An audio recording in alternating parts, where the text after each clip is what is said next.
반갑습니다. 오늘은 테슬라 소식과 함께 다가오는 2분기 EPS와 관련된 분석도 함께 살펴보겠습니다. 일단 지금 보시는 영상 같은 경우 브래드 씨께서 공유해 주신 영상인데 기가 텍사스에 설치가 되고 있는 초대형 팬입니다. 기가 텍사스 남부 쪽 확장을 하며 5만 개의 엔비디아 GPU가 추가로 설치가 되고, 이 엔비디아 GPU는 일론이 이번 주총에서 밝혔다시피 하드웨어 4용 FSD 트레이닝에 활용이 되게 됩니다. 이처럼 5만 개의 GPU를 물리적으로 설치하는 것 자체도 결코 쉬운 일이 아니고, 또 제대로 트레이닝에 작동하게 하기 위해서 연결하는 것조차 쉬운 일이 아닌데 이 역시 착실히 준비해 나가고 있는 모습을 볼 수 있습니다. 그 다음 내용은 제리님께서 지금까지 테슬라 주요 이벤트와 주가를 한눈에 볼 수 있도록 정리해 주신 자료를 공유해 주셨습니다. 지금 이 자료를 보게 되면 마스터 플랜을 포함해서 다양한 주요 이벤트들이 전부 다 포함이 되어 있는데, 테슬라 주가를 로그 차트로 바꾼 형태로 만들어 보았습니다. 그래서 이걸 보게 되면은 첫 시작은 마스터 플랜이 처음 나왔던 2007년도, 두 번째 마스터 플랜이 나오기까지 10년이 걸렸는데 그동안 테슬라의 주가는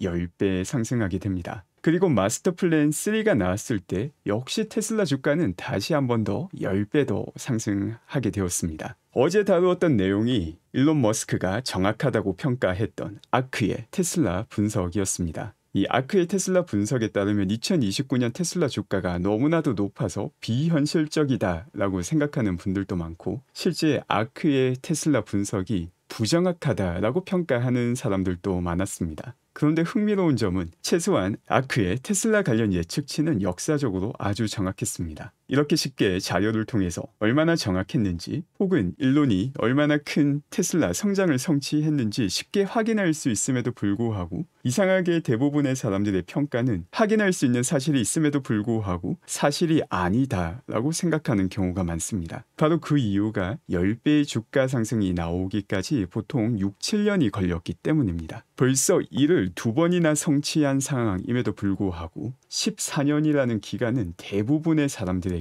너무나도 긴 시간입니다. 이렇게 긴 시간 동안 100배의 주가 성장, 일론이 마스터 플랜을 통해서 약속했던 대부분의 일들이 현실이 되거나 현실이 되는 중임에도 불구하고 당장 눈앞의 내용에 함몰되어서 장기적으로 이룬 성취를 손쉽게 볼 수 있음에도 불구하고 평가 자체를 하지 않는 경우가 많습니다. 그래서 항상 지금 당장 눈앞의 주가, 어떻게 보면은 3, 4년이라는 시간도 결코 짧은 시간은 아닙니다. 다만 테슬라의 주가는 항상 6, 7년 사이클을 바탕으로 10배의 점프를 보여주었다라는 것도 기억할 필요가 있으며, 지금 우리가 준비하고 있는 AI 세상, 사실 과거보다 그 변화의 폭이 더 클 수밖에 없고 더 큰 부가가치를 만들 수밖에 없습니다. AI와 관련된 기업들이 엄청난 밸류에이션을 받고 있는데 AI 실체가 없다면은 이런 밸류에이션 평가를 받을 수가 없습니다. 그리고 AI의 실체를 현실적으로 사용할 수 있게 의미 있는 제품으로 서비스로 만들 수 있는 기업이 테슬라다라는 사실이 사실 그 본질이자 핵심이기도 합니다. 그 밖에 테슬라에서 아주 흥미로운 내용이 전해지기도 하였습니다. 테슬라 챗님께서 공유해 주신 이 기사에 따르면 테슬라가 탄산 리튬 공급 계약을 체결하였습니다. 중요한 거는 이제 수산화 리튬이 아닌 탄산 리튬 공급 계약을 체결했다라는 점인데, 이 탄산 리튬 같은 경우 배터리 전문가이신 The Limiting Factor 님께서 설명하신 것처럼 LFP 배터리에 사용되는 원재료가 됩니다. 더 흥미로운 점은 벌써 테슬라가 LFP 배터리 생산을 위한 설비를 올해 초에 준비했다라는 내용 역시 우리가 알고 있습니다. 소이어님께서 링크한 이 기사를 보게 되면 1월 31일 나왔던 기사입니다. CATL로부터 배터리 설비를 구매하였는데 이 배터리 설비가 바로 LFP 배터리를 제조하는 설비였습니다. 그리고 더 리미팅 팩터 님께서는 이 LFP 배터리 같은 경우에는 전기차가 아닌 에너지 저장용 배터리에 사용할 것으로 예상을 하고 있는 상황입니다. 이처럼 다양한 형태의 배터리를 준비하는 것은 정치적 리스크가 점점 더 커지고 있는 현 상황에서 아주 적절한 대응이기도 합니다. 유럽 같은 경우 중국 전기차에 관세를 높게 매기고 있는 상황이고 또 중국도 당연히 여기에 대항해서 보복 관세를 매기기 시작하였다는 소식이 오늘 전해지기도 하였습니다. 우리가 알다시피 중국에서 수입하는 배터리 역시 다양한 관세가 만들어진 상황이기 때문에 여기에 대응해서 미국 내에서도 LFP 배터리를 만들며 또 미래에는 더욱더 확대해서 정치적 상황과 상관없이 경제적 본질을 준비하고 있는 테슬라의 모습을 보일 수 있습니다. 그리고 AJ님께서 2024년 2분기 EPS와 관련된 딥다이브 분석을 공유해 주시기도 하였습니다. 제가 알기로 AJ님은 과거 골드만삭스에서 일을 하시기도 하였고 그 밖에 다양한 M&A 업무에 참여를 하신 제대로 된 금융계의 전문가이십니다. 이런 예측치 같은 경우에는 반드시 이 일이 일어날 것이다 라는 전제로 분석을 하는 게 아니라 충분히 일어날 수 있는 영역 중 하나다 라는 관점으로 접근을 하는 것이고 현재 나와 있는 정보를 바탕으로 얼마나 합리적으로 분석을 했는지를 바탕으로 평가를 하는 게 가장 의미 있는 접근이 됩니다. 그리고 이 분석 같은 경우 마지막 EPS와 관련해서는 조금 의문점이 있긴 하지만 전반적으로 아주 뛰어난 분석이기 때문에 이 전체 분석 중 주요 내용만 함께 보도록 하겠습니다. 이번 2분기 인도량 같은 경우 42만 1000대 정도를 예상하고 있으며 이렇게 예상하는 이유는 2분기 첫 두 달간 판매량을 비교해 보면은 유럽 같은 경우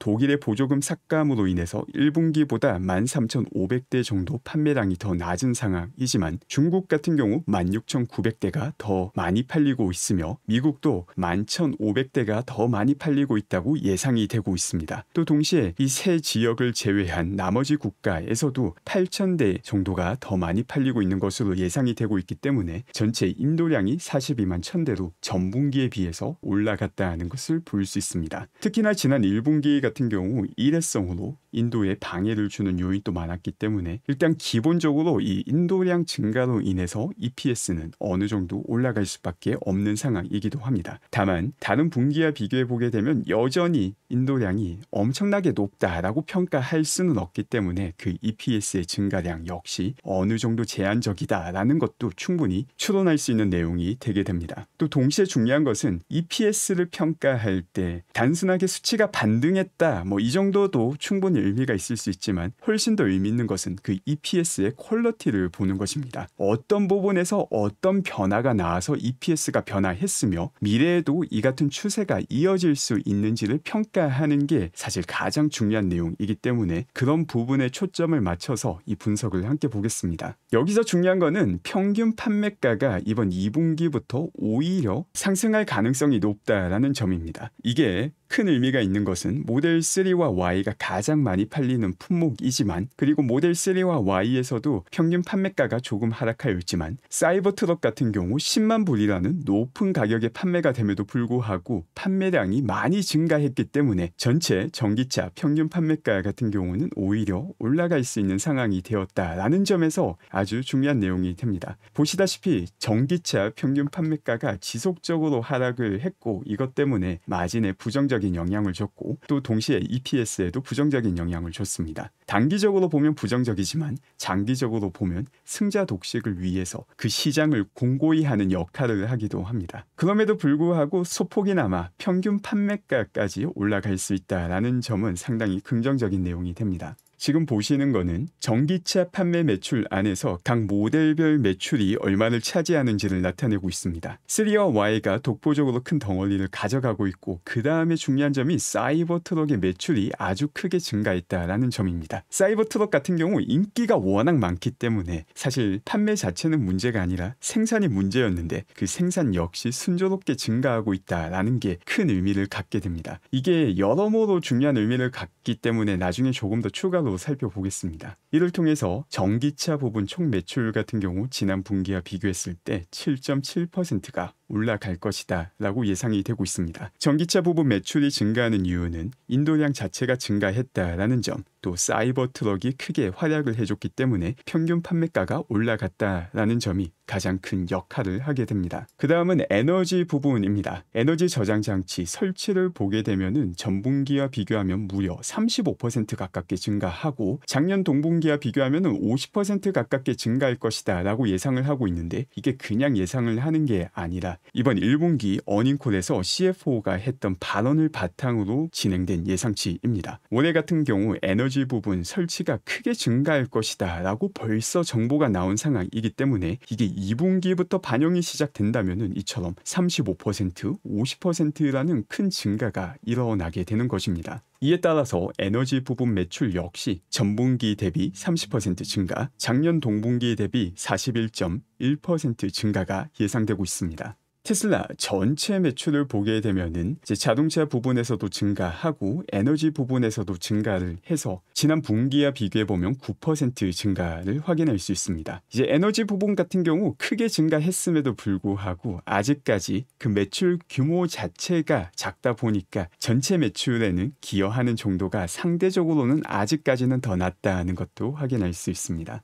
그 다음으로 중요한 내용이 대당 차량 원가입니다. 이걸 보게 되면은 지난 분기보다 소폭 올라가게 되었는데 이건 전체 전기차 대당 원가이기 때문입니다. 앞서 살펴봤다시피 사이버 트럭 생산량이 많이 늘어났다라는 거는 그만큼 많이 생산을 했고 대당 원가에도 사이버 트럭이 기여하는 바가 크다라는 의미가 됩니다. 그리고 사이버 트럭은 워낙 고가의 차량이다 보니까 당연히 대당 원가도 많기 때문에 소폭 대당 원가를 상승시키는 효과를 가져오게 됩니다. 그리고 지금 보시는 자료가 조금 더 의미 있는 대당 원가를 확인할 수 있는 자료입니다. 바로 모델 3와 Y의 대당 생산 원가 추정치입니다. 지난 분기 같은 경우 일회성 이벤트가 워낙 많다 보니까 소폭 증가했는데 사실 인도량이 그렇게 많이 줄어들었음에도 불구하고 대당 생산 원가를 거의 유지했다라는 점 자체가 상당히 놀라운 점입니다. 그 일회성 이벤트가 아직까지는 거의 없는 2분기 3와 Y의 대당 원가는 크게 하락할 수밖에 없는 상황이 됩니다. 사이버 트럭 역시 생산량이 계속 증가하면서 상당히 의미 있는 마일스톤을 성취할 가능성이 높습니다. 바로 매출 총 이익률 기준 플러스 전환을 이번 분기에 하게 될 가능성이 아주 높습니다. 사이버 트럭 파운데이션 시리즈 같은 경우 10만 불의 판매가 되고 있는데 이번 분기부터는 대당 생산 원가가 9만 5천 불이 되며 로스 마진 기준 플러스로 전환을 하게 됩니다. 이게 사실 의미가 아주 큽니다.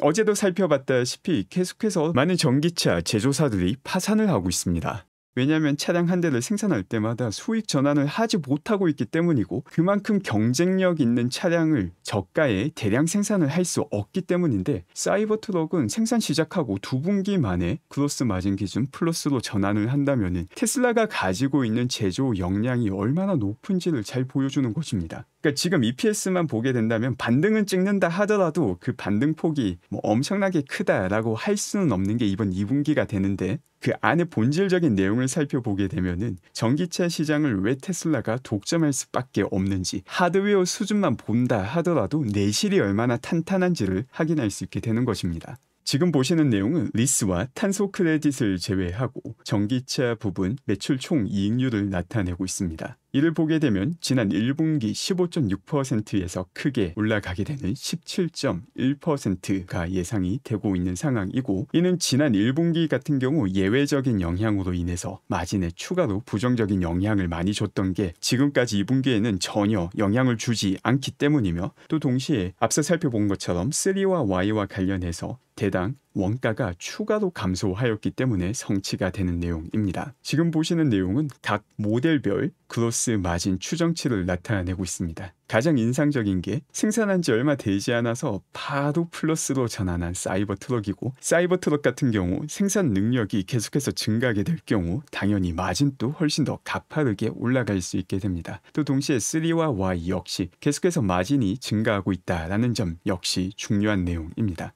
지금 자료 같은 경우는 리스와 탄소 크레딧을 제외한 내용이고 이를 포함하게 된다면 마진은 거의 비슷한 하지만 소폭 하락한 18.1%를 기록하게 됩니다. 사실 이 부분은 불확실성이 어느 정도 존재하게 됩니다. 이 탄소 크레딧 같은 경우 매 분기 변화가 어느 정도 있을 수 있는 분야이고 리스 같은 경우 리스가 점점 증가하고 있는데 이제 당연히 한 번에 돈을 다 받는 것과 오랜 기간 나눠서 돈을 받는 걸로 봤을 때 마진 자체를 조금 낮추는 효과를 가져오기 때문에 이와 같은 예상치가 나오고 있습니다. 지금 내용은 매출 총 이익률 전체를 나타내고 있습니다. 우리가 방금 살펴봤던 내용은 전기차 부분인데 전기차 부분뿐만이 아니라 에너지 부분, 또 그 밖의 기타 서비스까지 모두 다 포함을 하게 되면은 전분기와 거의 비슷한 수준의 마진을 가질 것이다 라고 예상을 하고 있으며, 마진이 똑같다 하더라도 전반적인 매출이 올라간 상황이기 때문에 여기서 조금의 EPS 향상을 볼 수 있게 됩니다. 그 밖에 R&D 같은 경우는 계속해서 높은 수준을 유지하며 이번 분기 같은 경우 오히려 더 올라갈 것으로 예상을 하고 있습니다. 사실 R&D 부분에서는 이것보다 더 올라갈 가능성도 분명 존재합니다. 테슬라가 진행하는 R&D가 지금까지 FSD에 집중이 되어 있는데, 인트로 영상에서 봤다시피 기가 텍사스에서 새롭게 데이터 센터 혹은 트레이닝 센터를 구축하고 있습니다. 이 트레이닝 센터라는 게 그 누구도 구축한 적이 없는 규모이기 때문에 이와 관련된 R&D 비용이 추가로 들어갈 수밖에 없는 상황입니다. 그래서 이 규모와 관련해서도 어느 정도 불확실성이 있다. 충분히 유의미한 상승인 70밀리언 달러 정도의 상승을 예상했는데 사실 이것보다 더 큰 규모의 상승도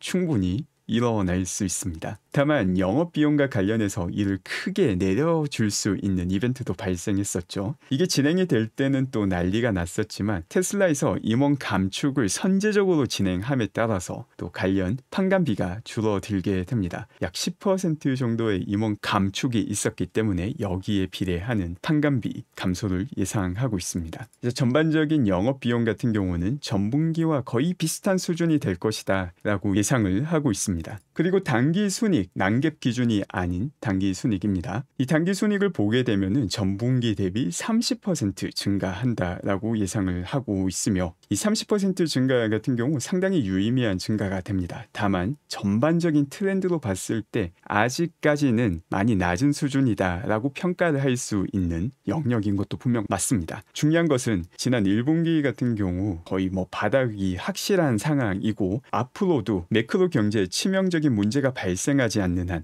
하드웨어만 본다 하더라도 점점 더 개선이 될 수 있는 상황이다 라는 점이 중요하고, 이것보다 훨씬 더 중요한 점은 EPS 자체 혹은 당기순이익 자체를 한 단계 도약시킬 수 있는 소프트웨어 혹은 AI 혁명을 준비 중이다 라는 게 더욱더 본질적인 내용이기도 합니다. 앞서 살펴봤듯이 우리가 초점을 가져야 되는 부분은 이렇게 변동하고 있는 구간이 아닙니다. 점프의 구간이죠. 이런 큰 점프가 시간이 지나고 나서 보면은 마치 아무 일도 없었던 것처럼 보이게 됩니다. 지금 보면은 주가가 난리 부르스를 치고 있다라는 걸 볼 수 있지만, 이제 또 3, 4년, 사실 저는 개인적으로는 내년에 FSD, 로보택시와 관련된 주가 액션도 충분히 볼 수 있을 것이다 라고 생각하는데, 그래도 조금 여유롭게 3, 4년을 보게 된다면 지금 이 구간이 이 구간으로 보이게 될 것입니다. 이게 가장 중요한 내용이기도 합니다.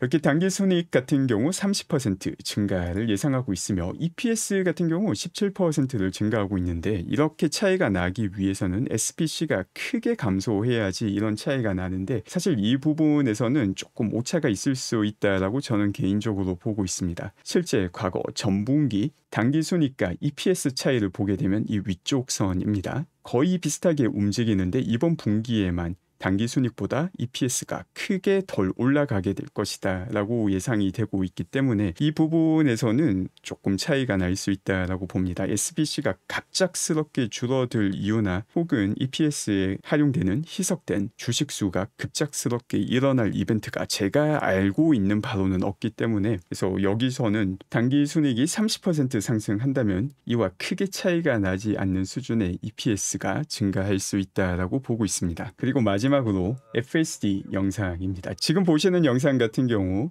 FSD로 운전을 하다가 거위떼가 길을 건너고 있습니다. 과연 이 거위떼까지 인식을 해서 FSD가 작동하는지를 봤는데, 거위들이 길을 건널 수 있도록 기다려주고 있는 FSD의 모습을 볼 수 있습니다. 오늘 제가 준비한 내용은 여기까지며, 오늘 또 함께 해주신 분들 감사드리며 즐거운 하루 되시기 바랍니다.